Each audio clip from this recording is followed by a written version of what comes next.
Kutokea hapa katika viwanja vya KMC Complex, nimeshuhudia finali ya kiume kweli kweli.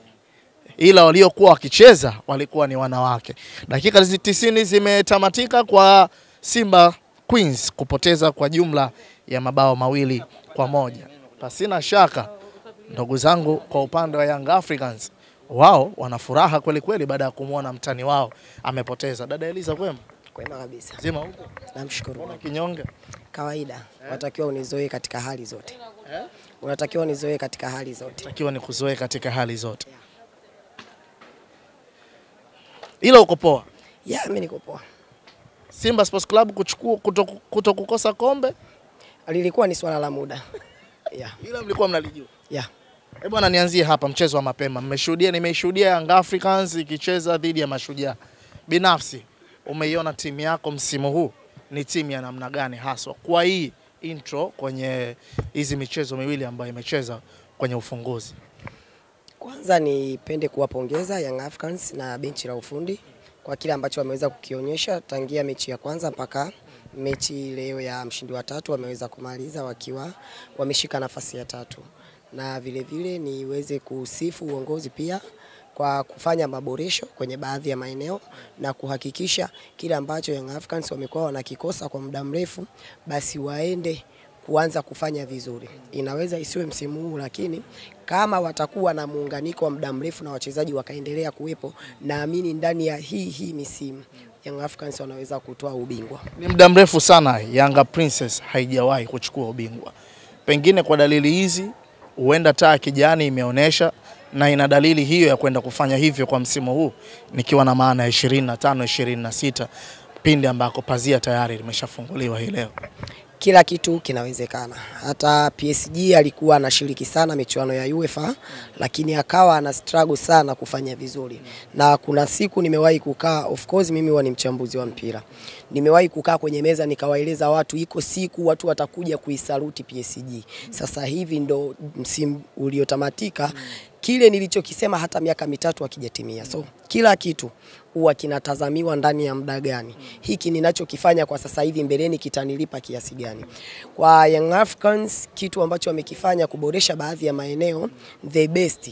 Na umeona hata kwenye mechi zote ambazo wamezishuhudia kuanzia nusu finali za kwanza zote mbili, Simba dhidi ya Mashujaa, Yanga Princess dhidi ya JKT, hakuna timu ambayo inaweza ukaipeleka kwa performance dhidi ya Yanga Princess. Maana yake ni vile hawakuwa na bahati. Unaona wamecheza na JKT Queen, lakini wakiwa pungufu. JKT Queen watu wengi walitegemea labda watatumia ule mwanya kuweza kuscore goli la pili pengine na goli la 3.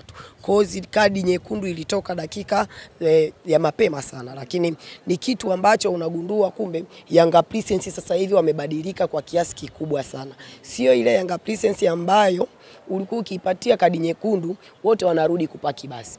Lakini Yanga Princess amepewa kadi nyekundu, lakini JKT ni kama akawa anaomba mpira uishe. Umeelewa? Maana yake kuna mabadiliko ambayo yamefanyika kuanzia kwa wachezaji, benchi la ufundi mpaka kwa uongozi. Unatazama benchi la ufundi limekuwa makini sana, hasa kwa kocha ambaye anahusika na viungo vya wachezaji. Wameweza kudominate kwa wachezaji na kuhakikisha kila mchezaji anayetoka nje na anayeingia basi wanakuwa hawaachani katika distance ndefu. Kwa hiyo mimi nadhani Yanga Princess kwa kipindi hiki wanayo kila sababu, wanayo nafasi, wanao uwezo wa kutoa ubingwa kama timu zenyewe ambazo ndo wapinzani ndo hawa ninao waona. Kwa sababu juzi kwenye mechi ya Yanga Princess dhidi ya JKT, Yanga Princess JKT waliwaini Yanga Princess kwanza kwenye eneo la counter attack, hilo ni moja. Pili ni kwenye eneo ambalo ni la match fitness, ambao JKT wamekuwa bora kwa sababu wametoka kucheza mechi za kimashindano. Wametoka kucheza mechi za Sekafa na wamekuwa mabingwa. Kwa hiyo wamekuja wakiwa na morali ya hali ya juu, match fitness ya kutosha, ili hali Yanga Princess walikuwa wanafanya mazoezi na kucheza mechi za kirafiki. Kitu ambacho kwenye mechi za kirafiki huwa ni kutengeneza chemistry na kujua mchezaji yupi anakaa wapi na pasi zinatoka kwa haraka kiasi gani, au mchezaji fulani anakuwa anaweza kujiposition au kumwangalia mwenzie kwa kiasi gani. Lakini wamekuja wameweza kukompiti dhidi ya JKT ambao wametoka kucheza michuano ya kimashindano wakiwa na morali ya hali ya juu na Yanga Princess wakiwa pungufu na wakaweza kwenda mpaka matuta.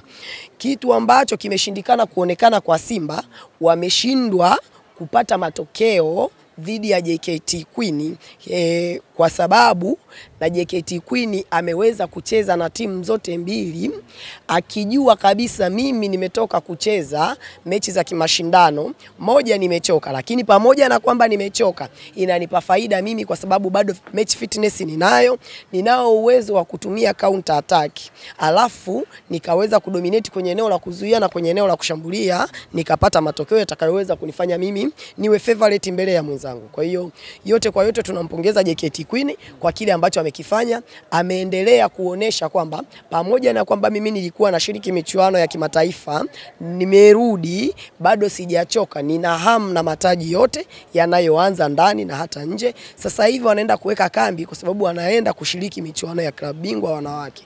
Kwa hiyo mimi natumaini JKT Queen kwa kile ambacho wamekifanya na wapongeza, na vile vile na wapongeza Yanga Princess kwa kile ambacho wamekifanya. Wameonyesha upinzani wa hali ya juu kuhakikisha kwamba hawawezi kuondoka kinyonge na wameonyesha mwanga mzuri. Sasa hivi tunaweza kwenda kuiona ligi ambayo itakuwa nipige nikupige, hasa kwenye timu hizi nyingine. Yanga Princess jinsi nilivyowatazama ni timu ambayo itawasumbua vilabu vingi sana. So uwanja wa ugenini wala uwanja wa nyumbani. Nikitoka huko nihamie huku sasa. Kumekuwa na taarifa nyingi, kila mmoja akiwa anazungumzia yake kuhusiana na kocha Romain Folz. Maoni yako pengine? Unadhani ni muda sahihi wa Young Africans kulitazama hili, ama hizi kelele zinazopigwa na mashabiki ni muda sasa wa uongozi wa klabu ya soka Young Africans kukaa chini na kutafakari yale matakwa ambayo mashabiki na wanachama wanayahitaji waweze kuyafanyia kazi? Maana kelele zinakuwa nyingi kuhusiana na kocha Romain Folz. Romain Folz hachezi vizuri, hatopi ile rhythm ambayo wanayanga wameizoea. Kwanza mimi nipende kuwapongeza uongozi wa Young Africans kwa kutoyumbishwa na kelele za mashabiki. Kwa sababu Romain Folz ni kocha ambaye mimi namchukulia kwenye level za tofauti kabisa. Kwa nini nakwambia hivyo? Wamepita makocha wengi walikuwa wanatumia baadhi ya wachezaji ambao hao wachezaji walikuwa wanakosa mbadala. Lakini kwa Romain Folz inakuwa ni tofauti kwa sababu leo hii ana Ofen Chikola nje, ndani ana Pacome Zouzoua. Kitu anachokitengeneza Romain Folz ni kumtengeneza Pacome Zouzoua wa nje na Pacome Zouzoua wa ndani wawe wanafanana. Ikitokea Pacome Zouzoua wa ndani ameumia, Pacome Zouzoua wa nje atakapoingia aweze kumpa kitu ambacho alikuwa anakitoa Pacome Zouzoua wa ndani. Kuna kipindi Simba alishindwa kumpata mbadala wa Shomari Kapombe. Simba alistruggle sana, ni kwa sababu walikosa kocha misili ya Romain Folz wa kuweza kumtengeneza Kapombe wa nje na Kapombe wa ndani, ili Kapombe wa ndani atakapoumia, Kapombe wa nje aje kuifanya kazi ya Kapombe wa ndani na akawa yuko the best. Leo hii ana Max Nzengeli wa ndani, ana Max Nzengeli wa nje ambaye ni Edmund John. Ambaye Edmund John akiingia ana touch ya kwanza, touch ya pili anatengeneza attempt. Touch ya tatu ataweza kuscore au atatoa assist. Maana yake yule anayeanza na yule anayetokea nje wawe wanafanana. Anatengeneza timu mbili ambazo ziko ndani ya klabu moja.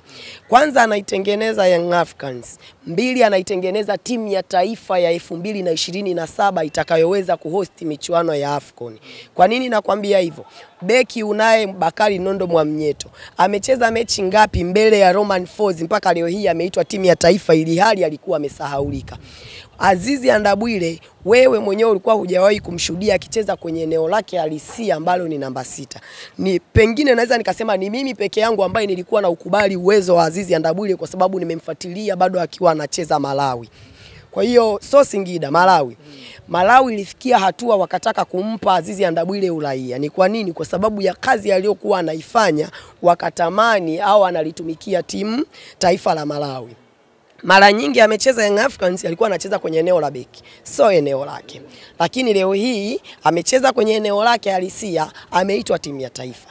Ofen Chikola ameitwa timu ya taifa. Bado unao wengine ambao kina Edmund John bado wanaendelea kutengenezwa na Romain Folz.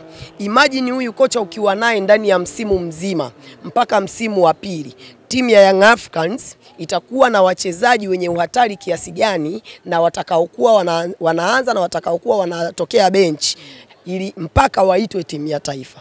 Kwa hiyo mimi nadhani Romain Folz ni kocha sahihi. Uongozi hautakiwi kukubali kuyumbishwa na kelele za watu. Kelele za mashabiki hawatakiwi kuyumbishwa nazo.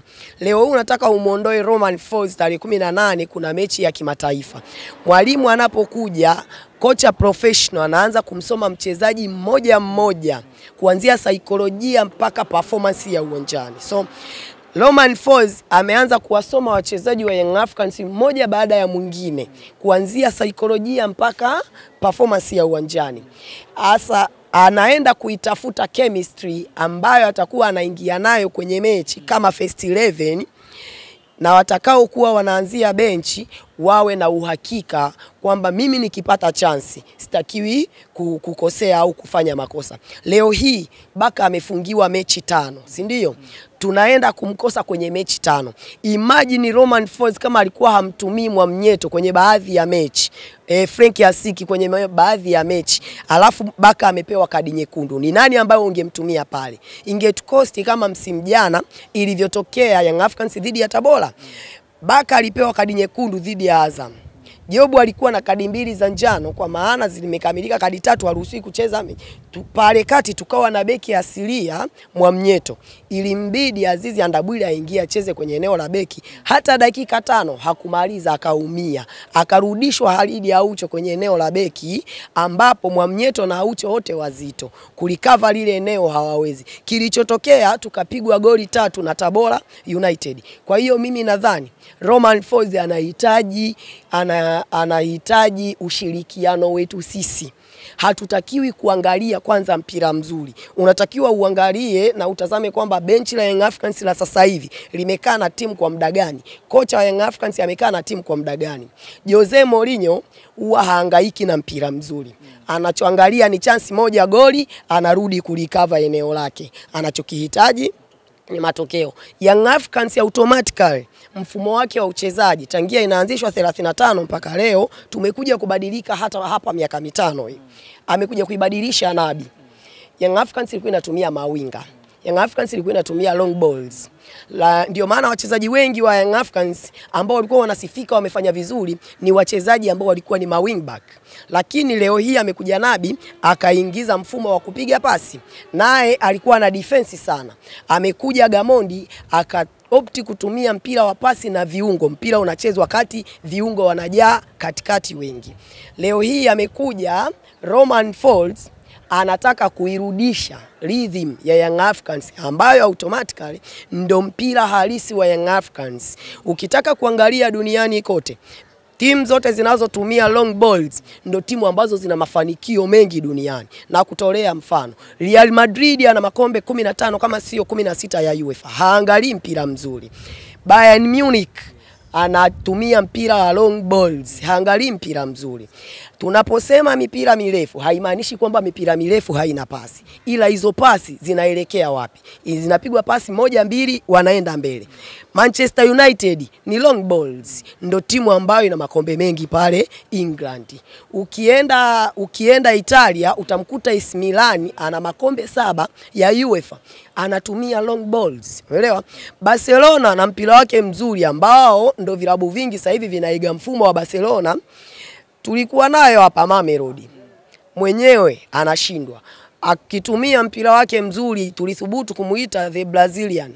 Lakini mwisho wa siku inambidi atumie mipira mirefu. Kuna mechi ambazo au kuna michuano ambayo hauruhusiwi au haulazimiki kutumia mpira wa pasi. Unatakiwa utumie mpira mrefu kutafuta matokeo. Ukilinganisha na mpira wa sasa hivi unahitaji ni mpira wa kitabuni, hauna mpira wa talent. Ni wachezaji wachache sana utakao wakuta ni talent ball kwenye timu. Let's say kama Young Africans utamkuta ni Pacome ambaye utakuta yeye ni talent football. Utaenda pale Barcelona utakuta Lamine Yamal ni talent football. wachezaji wale wengi ambao ni wa zamani kina Ronaldinho Gaucho, ukiwaleta kwenye mpira wa sasa hivi hawawezi kusurvive, kwa sababu mpira wa zamani ulikuwa ni talent football, mchezaji anacheza kwa uhuru. Sasa hivi wanalimitiwa, unaambiwa wewe utapita hapa, utaacha hapa, utapita hapa, tukutane mbele. Umeelewa? Ukikosea unaacha. Kuna kocha anakuwa na mikakati yake. Ukienda kwa Pep Guardiola anaifundisha Barcelona. Pep Guardiola alikuwa anataka upige pasi, upige chenga mpaka kwa golikipa uweze kuscore. Andres Iniesta amewahi kufunga goli la shuti nje ya 18, alimfanyia sabu akamtoa nje. Na mwisho wa siku Barcelona ikaondoka ikiwa imeshinda goli lile moja. Kwa hiyo mimi nadhani kinachotakiwa kwa Romain Folz ni kumpa ushirikiano kile anachokihitaji na tumpe muda aweze kuitengeneza timu ya Young Africans. Tunavyoendelea kumpigia kelele, tunamtoa kwenye kile ambacho alikuwa anakitengeneza, mwisho wa siku tunamuingiza kwenye paniki na mwisho wa siku aweze kuvuruga mambo. Shukrani sana dadangu Eliza. Nikushukuru sana kwa siku. Karibu. Asante.